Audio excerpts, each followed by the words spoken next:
계신 분들 보시면서 이렇게 인사 나누도록 하겠습니다. 주님의 평화가 함께 하시기를. 우리 주님 주시는 평안이 여러분들의 삶 가운데 늘 가득하고 넘쳐나기를 소망합니다. 우리가 잘 알고 있듯이 인간에게 있어서 이 물이라고 하는 것은 너무나도 중요한 것이죠. 사람이 물을 마시지 않고 얼마나 버틸 수 있을까요? 여러분들 혹시 아시나요?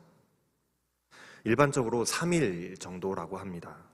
사람이 음식을 먹지 않고서는 일주일 정도를 버틸 수 있다라고 이야기하는데, 물을 마시지 않고서는 3일이 지나면 목숨이 위태롭다고 해요. 사람의 몸은 70%가 물로 이루어져 있습니다. 그런데 여기에서 2% 정도의 수분만 빠져나가도 굉장히 심각한 갈증을 느끼게 되고, 5% 정도의 수분이 빠져나가면 의식을 잃게 됩니다. 그만큼 사람에게 있어서 물이라고 하는 것은 너무나도 중요합니다. 이 생명과 직결되기 때문인 것이죠.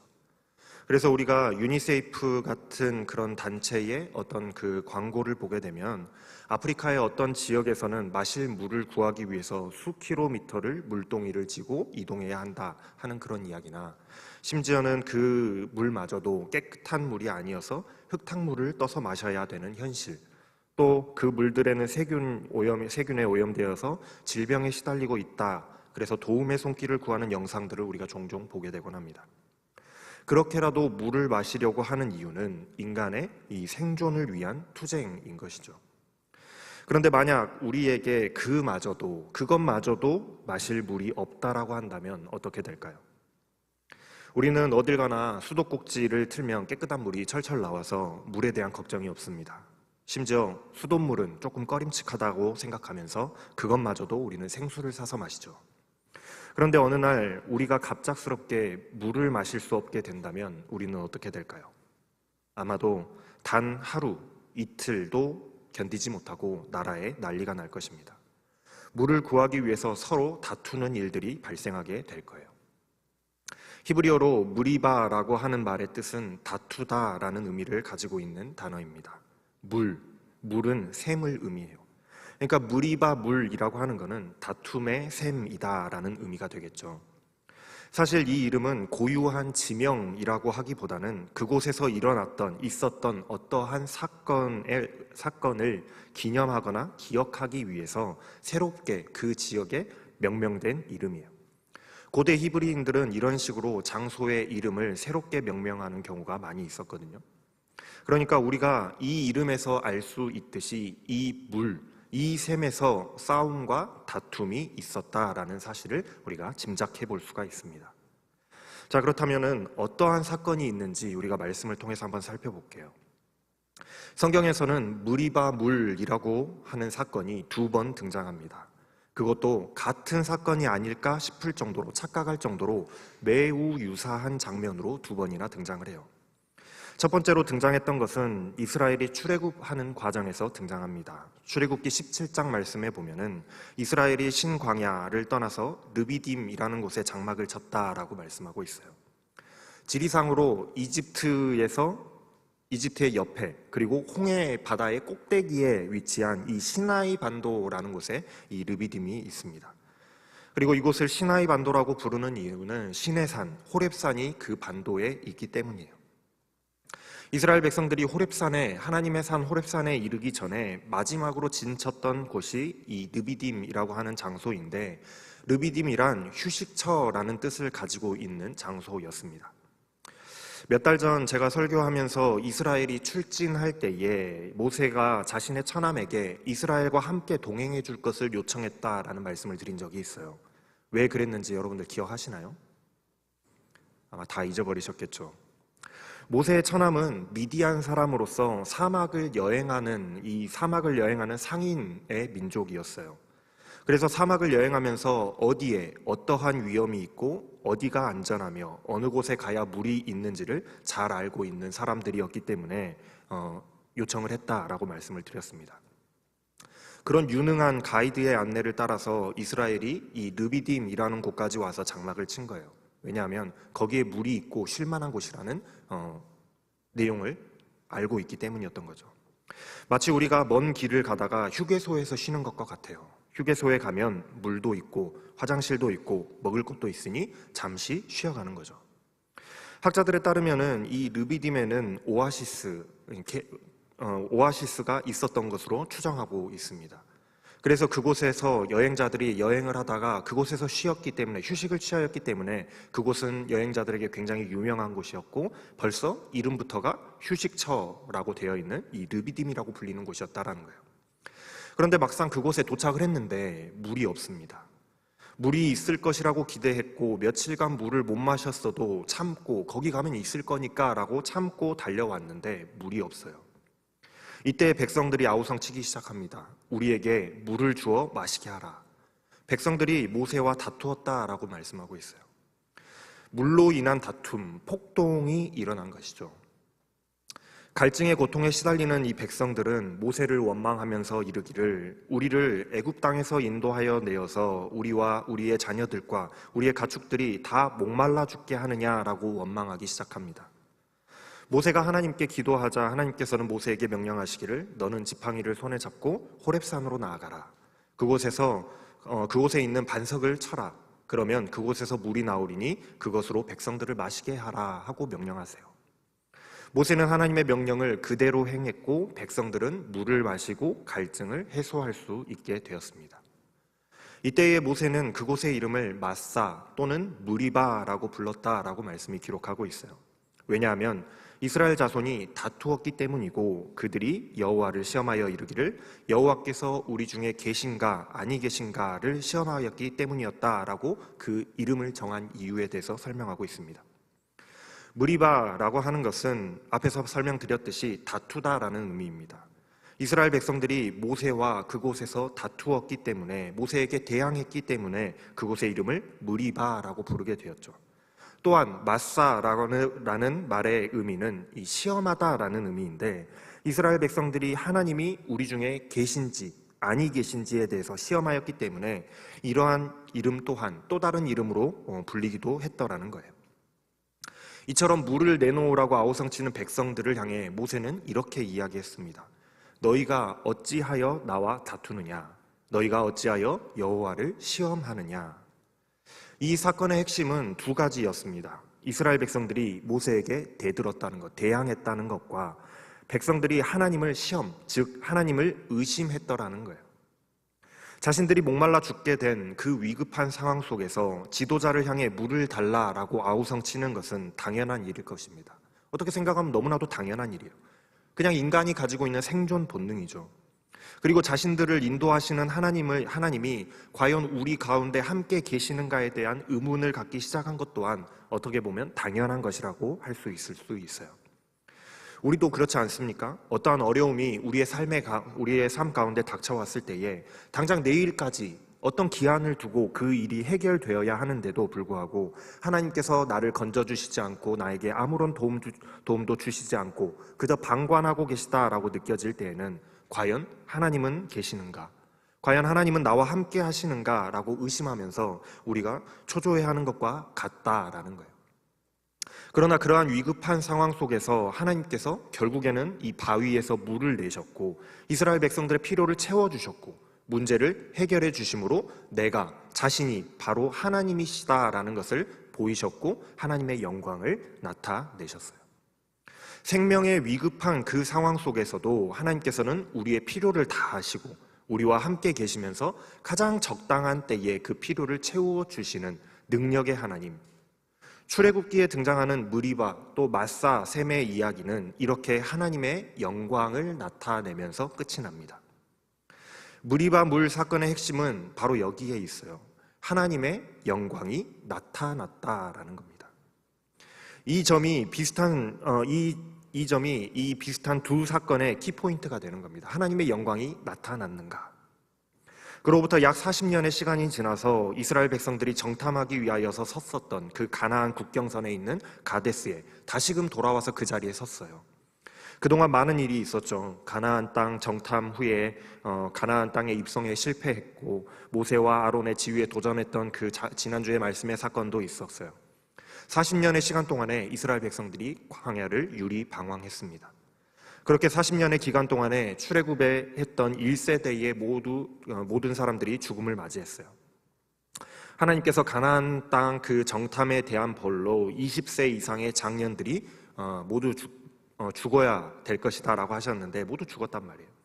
그의 대표격으로 미리암이 죽었다라고 보고하면서 오늘 말씀이 시작하고 있습니다.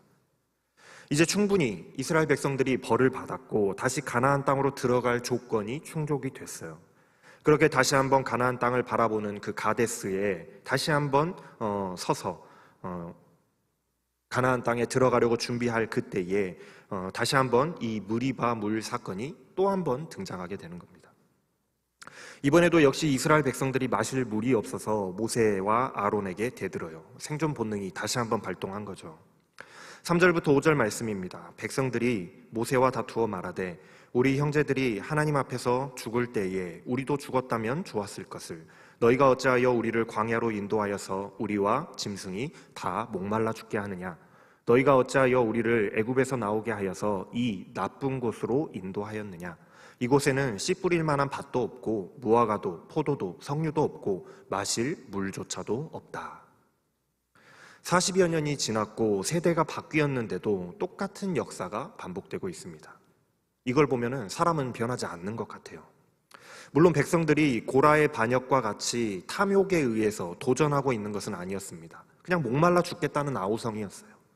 이번에도 역시 이 사건을 통하여서 하나님께서 이스라엘 백성들과 함께 하신다는 하나님의 놀라운 영광이 보여지기에 딱 좋은 알맞은 상황입니다. 모세는 다시 한번 하나님께 나아가서 기도해요. 하나님께서 모세에게 말씀하십니다. 너는 지팡이를 가지고 내 형 아론과 함께 사람들을 모으고 가서 반석에게 명하여 물을 내라 하라. 그러면 반석이 물을 낼 것이니 그것으로 회중과 짐승들이 마시게 하라. 이번에는 하나님의 명령이 조금 다릅니다. 이전에 출애굽기에서는 반석을 치라 명하셨는데 이번에는 그저 명령만 해라. 그러면 물이 나올 것이다 라고 말씀하세요. 이전처럼 때려서 물이 나오게 하는 것이 아니라 그냥 명령만, 말로만 하면 물이 나오게 하라는 것은 때리는 것, 뭔가 물리적인 행동을 가해서 하는 것보다 말로만 하는 것이 더 어려운 일일 것입니다. 어쩌면 이 사건을 통해서 하나님의 영광이 이전보다 더욱더 빛을 발할 수 있는 상황이겠죠. 모세는 하나님의 말씀을 듣고 지팡이를 들고 사람들 앞으로 나아갑니다. 그리고 이렇게 외쳐요. 이 반역자들아 들어라. 우리가 너희를 위해서 이 반석에서 물을 내랴. 그리고는 자신의 손을 들어서 그 지팡이로 반석을 2번 내려쳤다라고 말씀은 기록합니다. 그러자 물이 많이 나왔고 그 물을 백성과 짐승들이 마셨더라라고 말씀해요. 출애굽기에 등장하는 그 무리바 샘의 이야기는 민수기에 등장하는 무리바 샘의 이야기와 매우 유사한 이야기 같지만 아주 중요한 커다란 차이점이 있습니다. 그것은 이 사건의 결과로 어떠한 일이 일어났느냐에 있어요. 출애굽기에 나오는 무리바 샘의 사건에서는 모세가 하나님의 말씀에 순종하여서 물을 내었고 그 물로 이스라엘 백성들이 목말라 했던 그 필요를 채웠으며 그것으로 인하여서 하나님의 영광이 드러났고 하나님을 시험하였던 이스라엘 백성들의 의심이 사라졌더라 하는 그것으로 끝이 납니다. 그러나 민수기의 무리바 사건은 결과가 조금 달라요. 똑같은 백성들이 물을 달라고 아우성쳤고 모세를 원망하며 다투었어요. 그리고 하나님께서 반석에서 물을 내셔서 이스라엘 백성들에게 물을 마시우게 하셨습니다. 그러나 결과가 달랐다라는 거예요. 12절 말씀입니다. 여호와께서 모세와 아론에게 이르시되 너희가 나를 믿지 아니하고 이스라엘 자손의 목전에서 내 거룩함을 나타내지 아니한 고로 너희는 이 회중을 내가 그들에게 준 땅으로 인도하여 드리지 못하리라 하시니라. 결과적으로 이 사건을 통하여서 모세와 아론이 하나님께 혼이 났고 하나님께 벌을 받게 되었다는 결과를 초래하게 되는 거예요. 무엇이 달랐을까요? 무엇이 문제였을까요? 두 사건에 무슨 차이가 있었을까요? 하나님께서는 모세가 이스라엘 백성들 앞에서 하나님의 거룩함, 하나님의 영광을 나타냈어야 함에도 불구하고 그렇게 하지 아니하였다. 그것이 문제였다라고 지적하고 계십니다. 이스라엘 백성들은 지금 모세를 향해서 아우성치고 있어요. 목말라 죽겠다고 말이죠. 물을 내놓으라고 아우성칩니다. 이전에 르비딤에서는 어떻게 하였습니까? 똑같은 상황에서 모세는 하나님께서 말씀하시는 대로 하나님께서 시키시는 절차에 따라서 모든 일을 철저히 행했어요. 지팡이를 들고 장로들과 함께 백성들을 모으고 그들 앞에서 호렙산으로 나아가서 그곳에서 반석을 치라. 모세는 그 하나님의 명령을 그대로 행했고 그렇게 순종함을 통해서 하나님의 영광이, 하나님의 거룩하심이 드러났다라는 거예요. 그것을 통해서 모세의 그 순종을 통해서 이스라엘 백성들이 하나님께서 우리와 함께 하시는가, 함께 하시지 않는가 맞사 시험하던 그 상황 속에서 하나님이 우리와 함께 하시는가를 알게 됐다라는 거예요. 하나님의 영광이 드러난 것이죠. 그래서 아무 탈이 없었던 겁니다. 그러나 지금은 상황이 달라요. 모세도 계속해서 반복되는 그 백성들의 불순종과 불만의 모습과 믿음 없는 그 모습을 보고 지칠 대로 지쳐 있었는지 모르겠어요. 그래서였는지 모세는 하나님의 명령을 들었지만 백성들 앞에 섰을 때에 굉장히 화가 난 듯 보여집니다. 모세는 신경질적으로 외쳐요. 이 반역자들아, 들어라. 우리가 이 바위에서 너희가 마실 물을 나오게 해주랴. 모세는 아우성치는 이 백성들을 향해 불과 같이 화를 내고 있습니다. 반역자들이라고 소리치고 있어요. 제가 이렇게 좀 그냥 조곤조곤 이야기해서 그렇지 아마 모세가 소리치면서 이야기했을 것 같아요. 그리고 말하기를 우리가 이 바위에서 너희가 마실 물을 나오게 해주랴 라고 외칩니다. 하나님께서는 모세에게 말씀하셨죠. 반석에게 명하라 말씀하셨어요. 그러나 모세는 반석이 아니라 백성들을 향해 소리 지르고 있습니다. 백성들을 향해 분노하며 혈기로 소리칠 뿐만이 아니라 마치 바위로 하여금 물이 솟아나게 하는 그 주체가 하나님이 아니라 자신인 것처럼 백성들을 향해 말하고 있다라는 것을 우리는 알 수가 있어요. 내가 너희들을 위해서 물이 나오게 해주랴. 모세가 하나님의 명령을 가지고 나아갈 때에 하나님께서 지팡이를 가지고 나아가게 하셨어요. 지팡이는 능력과 권위를 상징합니다. 모세는 하나님께서 하나님의 능력과 권위를 위임받아서 하나님의 명령을 가지고 임무를 가지고 백성들에게 나아가는 거예요. 지팡이를 들고 나아갔다는 건 그런 것을 의미하는 겁니다. 그러나 능력과 권위를 위임받기는 하였으나 그 능력과 권위가 누구로부터 오는 것인가요? 당연히 하나님으로부터 오는 것 아니겠어요? 모세의 능력이 아니라는 거예요. 르비딤에서는 모세가 겸손히 하나님의 명령을 잘 수행했습니다. 그럼을 통해서 하나님의 높고 위대하신 그 영광을 백성들에게 나타냈더라는 거예요. 백성들이 그것을 통해서 하나님이 우리와 함께 하시는구나를 알게 됐어요. 하지만 이 가데스에서는 모세는 자신의 분노와 자신의 생각으로 커다란 실수를 하고 말았더라는 거예요. 하나님의 영광을 나타내지 못하는 실수를 범하고 말았던 것입니다. 모세가 얼마나 화가 났던지 지팡이에 백성들에게 가시돋친 말을 쏟아내고 난 후에 지팡이를 들어서 반석을 칩니다. 반석을 쳤어요. 하나님께서 명하라, 말만 해라 라고 하셨는데도 반석을 쳤단 말이에요. 한 번도 아니라 두 번이나 쳤어요. 성경에서는 어떠한 일을 두 번에 반복해서 말하거나 반복해서 행동하는 것은 그 일을 강조하기 위한 행동으로 여겨지는데 모세는 자신의 분노를 주체하지 못하고 그저 명령하기만 하면 반석에서 물을 내리라는 하나님의 그 명령을 무시하고 지팡이로 반석을 두 번이나 연거퍼 내려침으로써 하나님의 명령을 어기는 실수를 저지르고 말았습니다. 자신이 화가 많이 났다라는 그런 분풀이는 할 수 있었겠죠. 내가 화 많이 났다라는 건 보여줄 수 있었을 거예요. 하지만 그것이 인생 최대의 실수고 자신의 인생 최대의 오점이 되고 말았어요. 이러한 모세의 실수를 하나님께서는 네가 나를 믿지 아니하였기 때문이다, 나를 신뢰하지 않았다라고 하나님께서는 모세를 질책하고 계십니다. 시편 106편 33절 말씀에서 이 무리바 사건을 두고 모세의 이런 행동을 두고 모세가 망령되이 말하였기 때문이다 라고 지적하고 있습니다. 공동번역 성경에서는 이것을 이렇게 번역하고 있는데 제가 한번 읽어드려 볼게요. 무리바 샘터에서 하나님의 비위를 거스른 일, 백성들의 잘못으로 모세조차 화를 입게 되었으니 백성들이 모세의 성과를 돋우는 바람에 모세가 함부로 말했던 탓이다. 백성들이 모세의 성질을 돋우는 바람에 모세가 자신의 화를 주체하지 못하고 함부로 말하여서 하나님의 영광을 가렸고 그것이 하나님의 비위를 거슬러서 모세가 화를 입게 되었다라고 말씀하고 있는 거예요. 민수기 12장 3절 말씀에 보면 모세를 모세는 온유함이 지면의 모든 사람보다 더하였다라고 말씀하고 있습니다. 온유했다라고 말씀하고 있어요. 그런데 그 온유하고 순종의 사람이었던 이 모세가 얼마나 백성들의 원망을 듣고 또 듣고 불평을 듣고 또 들었으면 쌓이고 쌓이다가 이렇게 폭발해 버렸겠냐고요. 여러분도 옆에 계시는 온유해 보이는 사람들에게 평소에 잘하십시오. 그 사람들이 화나면 더 무서워요. 폭발하면 무섭습니다. 그 온유하다 칭찬받던 이 모세가 자신의 화를 주체하지 못하여서 말을 함부로 했고 그것으로 인하여서 하나님의 영광이 드러나지 못하는 결과, 그 결과가 어떠한 것이었느냐? 모세와 아론이 가나안 땅에 들어가지 못하는 벌을 받게 됩니다. 너희는 이 회중을 내가 그들에게 준 땅으로 인도하여 들어가지 못할 것이다 라고 말씀하세요. 지금 이스라엘 백성이 이 사건을 겪게 된 시점이 언제냐? 40년 광야에 방황하는 광야 생활을 끝마치고 기다리던 하나님이 약속하시는 그 젖과 꿀이 흐르는 그 가나안 땅으로 입성하기 시작하려고 모여있는, 지금 그 초입에 모여있는 중요한 시점이었습니다. 40년 광야 생활 동안에 가나안 땅의 정탐의 그 불순종으로 인하여서 20세 이상의 모든 성인들이 가나안 땅에 들어갈 수 없는 벌을 받았잖아요. 그러나 오직 믿음으로 정복하자라고 주장했던 이 갈렙과 여호수아만이 가나안 땅에 들어갈 수 있었어요.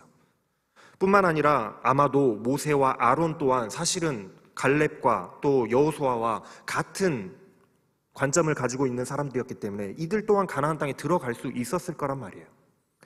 그러나 지금 이 가나안 정복 2차 시도를 눈앞에 둔 이 중요한 시점에서 모세가 분노를 주체하지 못하여서 저지른 그 실수 때문에 하나님의 명령을 충실히 수행하지 못했고 하나님의 영광을 드러내지 못함으로 말미암아서 가나안 땅 입성 자격을 박탈당하게 되었다라는 사실이 오늘 말씀에 나타나 있는 거예요. 이 사건으로 얼마 지나지 않아서 아론이 죽습니다. 그리고 모세도 느보산에서 약속의 땅을 바라보기는 바라보되 그 가나안 땅을 보기는 보되 땅에 들어가지 못하고 모압 땅에서 쓸쓸히 죽음을 맞이해요. 사랑하는 여러분, 하나님의 사람 모세는 정말로 역사에 길이 남을 만한 위대한 우리들의 신앙의 선배였지만 인생의 말년에 한 번의 그 실수로 인하여서 인생의 오점을 남기고 말았습니다. 하나님의 사람으로 쓰임받는 사람은 온전히 하나님의 영광을 나타내는 일을 위하여 일해야만 해요. 그래야만 하는 거예요. 나의 의로움을 나타낼 것도 없고 나의 분노를 나타낼 것도 없습니다. 하나님께서 명령하시는 일을 행함에 있어서, 하나님의 일을 행함에 있어서는 나의 생각과 나의 기분이 앞서서는 안 된다라는 거예요. 어떻게 하면 하나님의 영광이 드러나게 될 것인가를 생각하고 그것을 위하여서 나 자신을, 나의 기분과 나의 생각을 다스릴 수 있어야 된다라는 거예요. 또한 하나님의 일을 할 때에 내게 주신 능력들이 나를 위한 것이고 나로부터 나오는 것들이라고 생각하지 않아야 됩니다. 나로부터 나오는 것이 아니라는 사실을 올바로 알아야 해요. 나에게 임무를 맡기신 하나님으로부터 나온다는 사실을 우리는 알아야 합니다. 우리가 하나님의 일을 하다 보면 모세보다 더 많이, 더 자주 화날 때도 있고 짜증날 때도 있고 상처받을 때도 있을 거예요. 어떤 때는 그 일을 내가 하고 있는 것으로 착각할 때도 있을 수 있습니다. 아마 우리는 모세보다 더 그런 일을 많이 겪을 거예요. 모세도 그러했는데 우리라고 그렇지 않겠습니까? 심지어 모세도 그랬는데. 그러나 그때마다 우리는 먼저 기억해야 됩니다. 내가 그렇게 행동했을 때에 하나님의 영광은 어떻게 될까를 먼저 생각해야 된다는 거예요. 교회 봉사를 하다 보면 저놈 새끼가 말을 하도 안 들어서 머리 끝까지 막 화가 나는 그런 아이들을 담당하는 담임이 될 수도 있고, 저놈 새끼 한 대 쥐어박았으면 좋겠다 싶은 그런 친구들을 만날 수도 있어요. 확 그냥 욕 한 바가지 해주고 그러고 나면 내 속이 시원하겠다라고 느낄 때도 있을 거예요. 또한 어떤 때는 내가 이렇게 열심으로, 이렇게 뛰어난 재능으로 일하고 있구나, 그러나 왜 나의 수고를 아무도 알아주지 않는가 생각하며 내가 영광 받기를 원하는 마음이 우리들 속에 들 수 있다라는 거예요. 그러나 내가 그렇게 하고 싶은 대로, 내가 성질 내고 싶으면 성질 내고 싶은 대로, 미워하고 싶으면 미워하고 싶은 대로, 내가 하고 싶은 대로 그렇게 다 해버리고 나면 그 일로 인해서 하나님의 영광이 가려지지 않을까요? 그 일로 인해서 하나님의 영광이 가려지게 될 거라는 거예요. 그것이 바로 하나님의 이름을 욕되게 하는 사람이고 그것이 바로 여호와의 이름을 망령되이 일컫는 사람인 것입니다. 물론 이 일로 인해서 모세가 구원받지 못했다라는 것은 아닙니다. 약속의 땅에 들어가지 못했을 뿐이에요. 예수님이 변화산에서 모세와 엘리야와 함께 이야기하시는 장면을 보면 모세도 분명 구원을 받았습니다. 모세가 구원받지 못했다는 이야기와는 별개의 문제라는 거예요. 사랑하는 여러분, 우리는 하나님의 영광을 위하여 창조된 사람들입니다. 하나님께 영광 돌려드리기 위해서 창조된 사람들이고 그것을 위해서 살아가야 되는 사람들이라는 거예요. 그러니 우리는 하나님의 영광을 위해서 살아가는 사람들이 다 되십시다. 지금 나의 기분, 나의 자존심 때문에 하나님의 영광을 가리우는 그런 사람이 아니라 하나님의 영광을 위하여서라고 한다면 나를 다스리고 나의 화를 억누르고 나의 자존심을 내려놓을 수 있는 그런 사람들이 다 되시기를 바라요. 하나님께서는 그런 자를 기뻐하시는 겁니다. 기도하겠습니다. 사랑의 하나님, 아무리 하나님 앞에 온전한 사람이라고 할지라도 때로는 화가 날 때도 있고 때로는 실수할 때가 있습니다.